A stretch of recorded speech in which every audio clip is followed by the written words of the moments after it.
So thank you very much for joining us today. We've got a brilliant panel. So we've got Gavin Starts from Icebreaker 1, we've got Kimberley Abbott from Invested Impact, we've got Mark Twigg from Agentiv-X, if I've got that the right way around. I have, that's great. So, and a really great kind of question that has been posed for this session around ESG. So I'm just going to get my notes up. I've gone digital. That does mean that I need to look at my phone occasionally. And this is sort of it's a very broad topic, but it's really interesting because we've got some fascinating speakers. And it's kind of saying, how can FinTech understand and mitigate climate, social, nature-related risks to strengthen market asset and business resilience? And so to kick us off, we're going to get straight into the discussion. I've just asked Mark to lay out, I guess, what does ESG mean to you, because this is quite a broad topic. So what are your thoughts? How do you define it mentally? How can we help frame the conversation today? Well, I think put simply, ESG is a framework for companies to understand what their impact is on the world around them, whether that's climate, whether it's communities.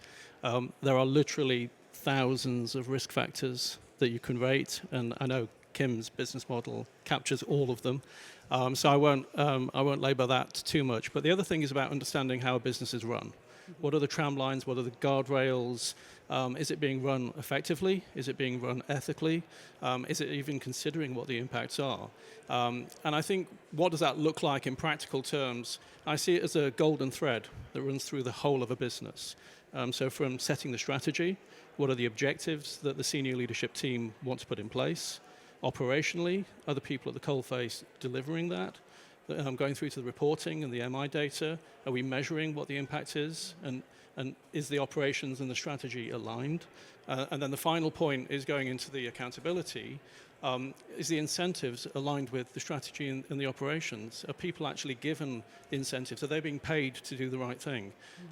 So I think that's kind of how I see the framework. And I think that really matters, particularly in a post-Trump world, which I'm sure we'll probably come on to. I think it still matters because it provides a much deeper, richer understanding of what the business is doing that you could find purely by looking at the financial statements. And it gives investors, regulators, and customers a much clearer sense of what the operational risks are, what the liquidity risk is, what the regulatory risks are. And it means we can all deal with that business with much more confidence. Yeah, that's right. And it's interesting, isn't it? Because I think somehow, ESG could be just that kind of compliance and sort of reporting. It can be quite sort of dry in some senses. But I think, Kim, just sort of thinking about how has it actually changed? How it's kind of moved from this sort of compliance feature and nice to have to actually something that's value driving and a real lever for resilience. I think that's probably the biggest thing the space has changed. At Vested Impact, we've been in this space for around 7 years, so you've kind of had the multiple waves of ESG, I guess you could say. And I think initially it very much was seen as a reporting, a compliance thing. It was seen as a way to attract clients, right? If you're a bank, it was a way to show off the values that you have. But I think the biggest thing we've seen in the last kind of 18 months, 12 months, has been a shift to, I often call it a shift to kind of viewing ESG as a risk factor, but it's actually, to what you mentioned, Mark, it's seeing it as just an underlying thread that has to sit within doing good business and making good financial decisions. So what we mean by that is the biggest change we've seen is our clients, ESG used to sit as kind of something on the side. You only applied it to your impact portfolios or your sustainable or social investments, but it is now a core part of their underlying risk framework. So for every investment they make, every financial advice they give, they are asking to kind of be able to screen and understand where they're exposed to, whether it's climate or physical risks, whether it's reputational and social risks. And I think that's actually a really good thing, because I think until it becomes a core part of just what we see as good business, and then I think just on that note, we see in private equity, they're starting to use it as a way to create value. If you can protect assets from being stranded, if you can look for kind of upside, it's a way to build value. And then I think finally for small businesses, it is a competitive advantage. It's also a way that you can unlock some of this finance. If you are less risky to invest in, whether that is because you're your assets are protected or you're not going to get caught up in any kind of scandals, it makes it for the banks, particularly those that are trying to allocate green finance, it all of a sudden, gives you such an advantage and is seen as a core kind of driver to success of your company and of their investments and assets. That's really fascinating. So there's this whole sort of, I suppose, this theme is that decision making is really important within this space, and obviously decision making depends on data, and so there's this. I guess there's a question for you, Gavin, about how we think about enabling this data ecosystem and what the key ingredients might be to ensure that we are exposing the right data, we're managing the risk, we're able to build that resilience so we can make the data is visible, it's usable. What's the kind of, we'll come back to some of the work you've been doing really practically on this, but what do you think are the kind of key ingredients of that ecosystem? How do we get that up and running? Thank you. Good afternoon, everyone. I think while it could be seen as a viable business model to set your house on fire in order to sell more fire extinguishers, it's maybe not the right business model for sustainability. And I think that comes back to some of the points that have been raised here. We seem to forget that we've created an economy that literally neglected with a capital N, the way that we live and the way that we need to behave as a society and the way that we need to exist within our ecosystems. And so there's a kind of classic framing there, whereas if you're measuring the rate of change of the wrong metric, you will not deliver the thing you set out to change. So if you look back at whether it's ESG, there's lots of different labels, but broadly the word sustainability, if you go back to the concept of triple bottom line accounting that John Elkington created 5 decades ago, and there it was really a call to action to say, could we measure the rate of change of the right things? And whether those lead us to different assessments of risk. So if we put too many chemicals in the atmosphere, we lead to the ozone hole. Whether we put too much greenhouse gas into the atmosphere, it leads to climate change. Those create cascade risks back on our civilizations and our societies, and they have impacts then on our business. And I think we've got to take that sort of step back. And so when we talk about the data, what is becoming much more straightforward to do is getting data back out of what I would call the real economy into the financial economy.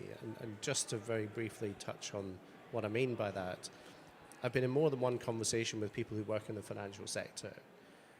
And they talk about their economic models and their financial models and risk and so on. They've got this entire conceptual ecosystem which has nothing to do with reality in some levels. It obviously has lots to do with reality in other ways. But when I talk about bringing in real economy data into that ecosystem, so from manufacturing or from utilities and so on, I quite often get a sharp intake of breath of, you want to bring real economy data into our financial economy modeling. And it took me quite a long time to realize that people just didn't think of those two things as joined up.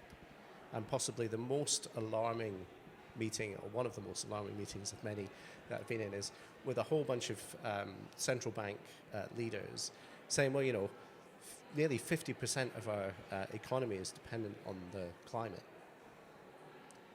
And I was like, well, what's the other 50% dependent on? If we don't have the basis of our ability to survive, there's an economy that keeps going irrespective of us? It's just it's bananas thought. But it's deeply entrenched in the way that we model a lot of these things. So the data that's becoming available from Earth observation through sensors, there's more sensors connected to the web now than there are people on Earth.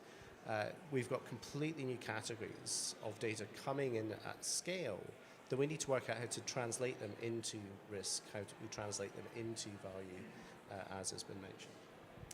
So that's a great launch pad, actually, Kim, for saying how do we begin to do that? How can FinTech help sort of take some of that data, identify, assess it faster and more consistently, so that we can, across portfolios, and so we can build up businesses. Yeah, and I think what Gavin said, I think is really key about I think there's been a lot of fintechs in this space over the last kind of, this is kind of what a lot of fintechs are born to do, is kind of solve these data problems. But it has to be decision useful data. I think that's been a huge barrier to the market. It is a bit of a crap in, crap out kind of thing. So it's the first step is how do you figure out what data what non-financial data, to Gavin's point, can be used to make financial decisions.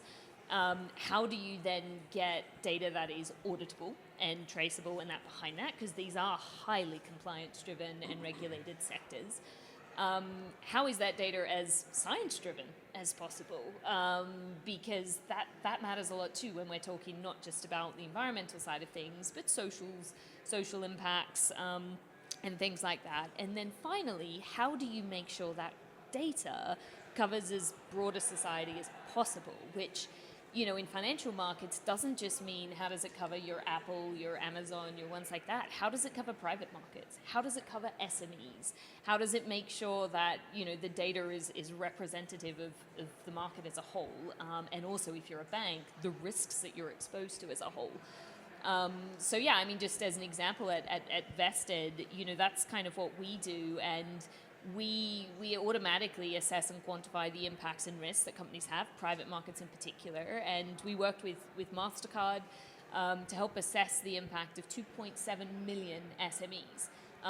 To kind of go, like, that data matters. That data matters for how you finance them, for who you finance, who deserves to have businesses that succeed in this world we live in. But if you're a bank, how you manage that risks. And I think that's really a key area for fintechs. I know even what Mark's doing here is go, how do we give that good data to help then make it a core part of just how these decisions are made in financial services?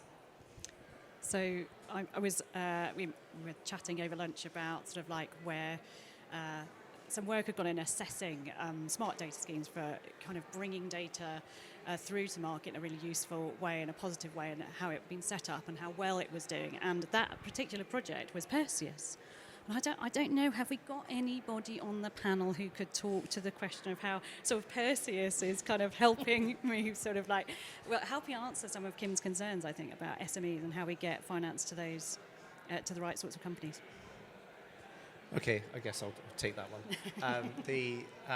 So for those who don't know about it, Perseus is a program to help automate sustainable finance for every SME in the country.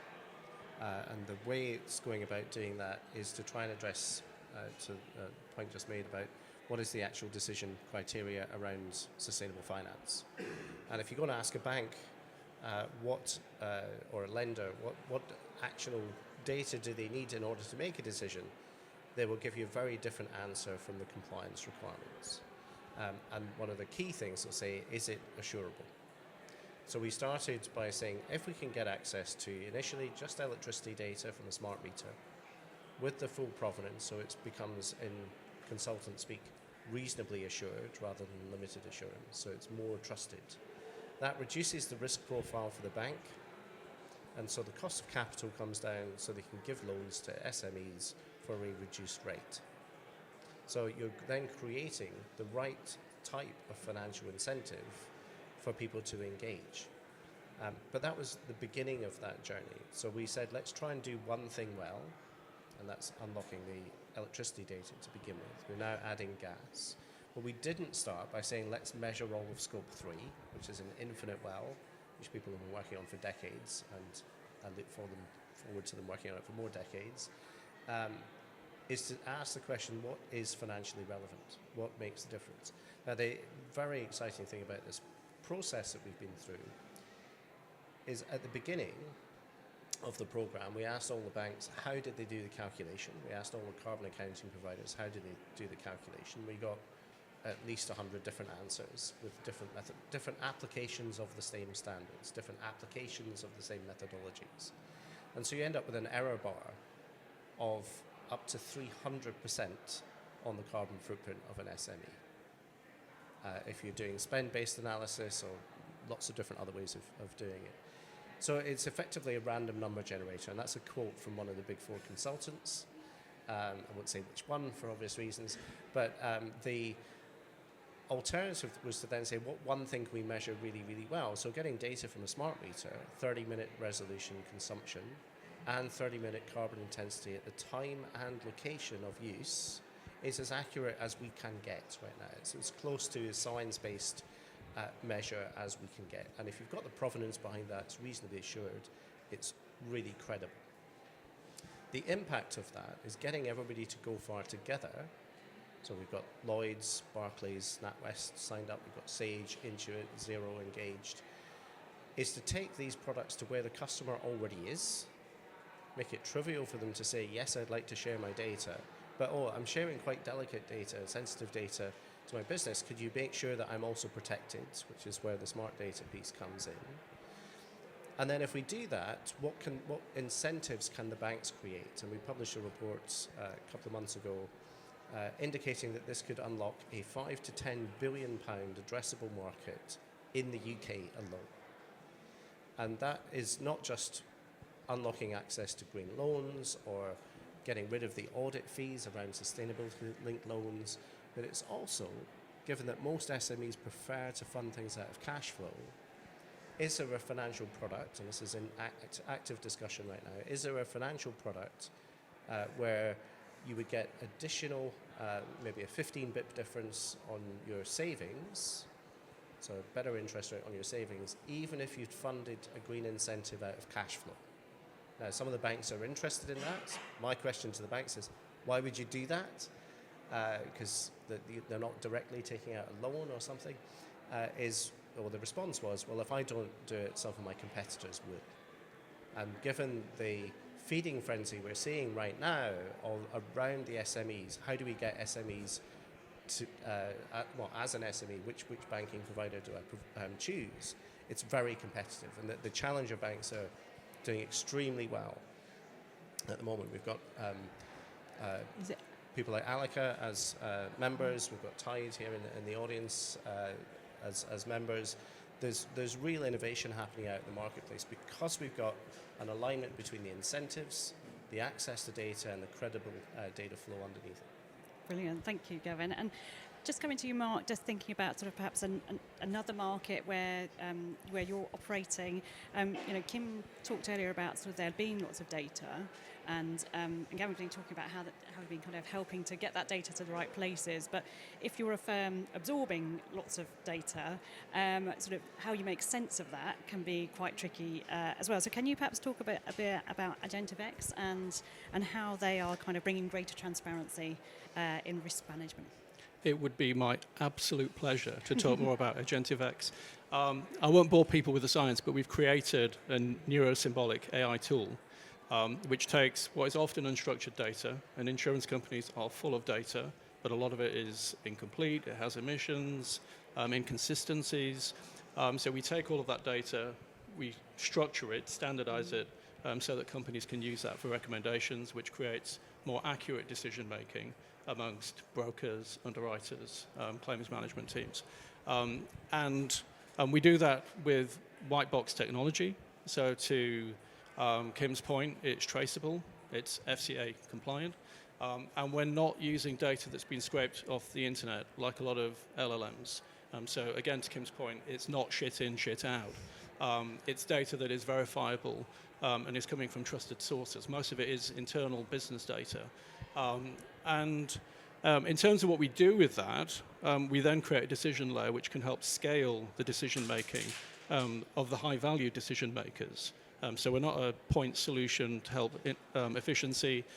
We're helping the people that really drive value in the business make better decisions that are more rounded and capable of better serving the needs of customers. So if I give you one example, in the broker market, a lot of the triage is done by juniors who don't have the time to read 300 or 400 pages of policy documentation. Our triage product can do that much quicker and much more accurately. So you get much fewer omissions and errors down the line, which means that you're not having claims declined. The policy that you sell the individual is much better aligned to what they've actually asked for. And if we think of that in terms of the social in ESG, one of the big social impact fails of the insurance industry is that it has a tendency of selling insufficient insurance levels of cover. So you have underinsurance, which then drives a massive protection gap, which means people don't have the insurance they think they do have in place. And when they come to claim, the insurance doesn't pay out, or it doesn't pay out as much as they thought. And if you think of businesses and the business continuity issues that they could have if that insurance isn't forthcoming, or households who may well lose the roof over their head, these are massive impacts which the insurance industry can address if it sells more effective products, more efficient products, more appropriate products at the point of sale, and being able to use data that the business already has to improve that process is a massive business transformation. Yeah, that's brilliant.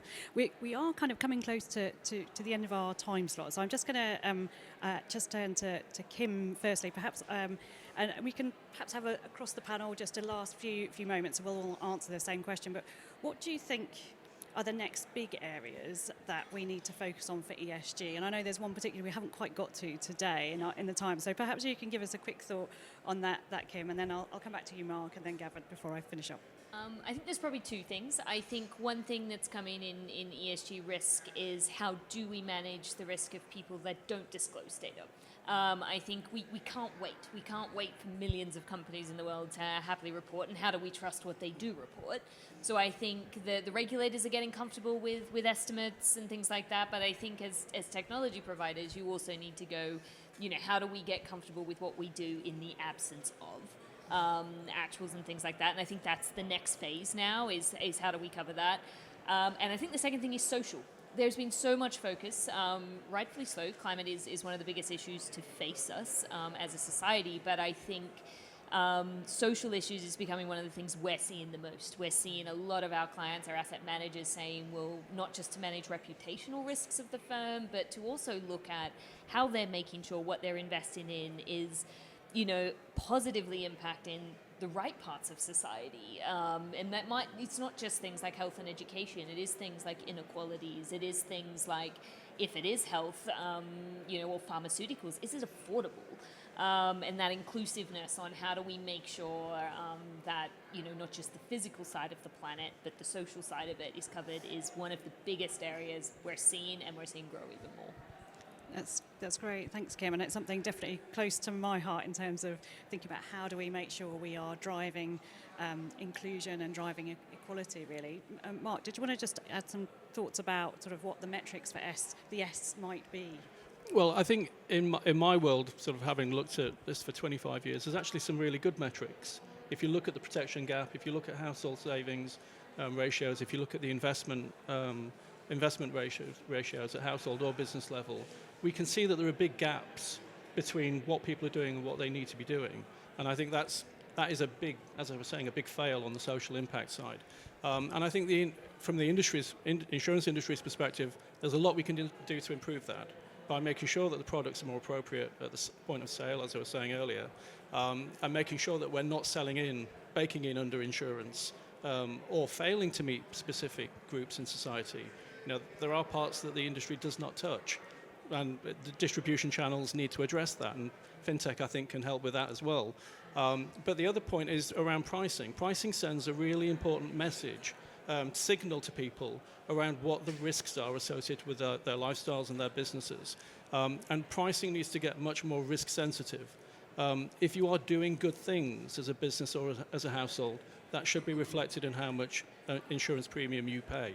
And I still think there are examples, people like Vitality have been pushing it for years. Join a gym and you pay less health insurance.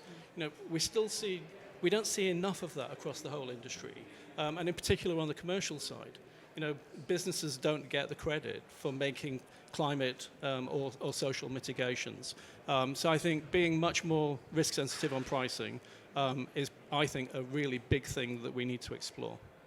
That's brilliant. Well, we have kind of come to the end of the time that we've got. I mean, it's a very big topic, ESG, to cover in one sort of space. And I think for me, on the S side, there is also this sort of, as we think about FinTech and the role it can play, there's this all of these things are connected. So, and a crisis in another part of the world affects the kind of flow of oil and gas, which we seem to still be reliant on. That has a cost of living impact. That means that people are sort of struggling to make ends meet. That means they don't pay their car insurance when they go out and they hit a pothole. And all of these things kind of merge together. And definitely in the digital context, people are being left behind. I'm pleased to see Joe and Matt here, where we've been looking at how do we help bring people into the market so that actually they're not left behind, left sort of alienated by what's happening, but actually they're included within financial services. And so just to kind of, in terms of the S, also thinking about how do we help people become more digitally included in this very fast-moving technology world as well. So that's kind of my last kind of point around the S that I just wanted to land there, but it's been really helpful to cover this really broad spectrum. I think there's loads more you can talk about. If you're interested in any aspect, please do come and talk to one of the panelists. Thanks very much.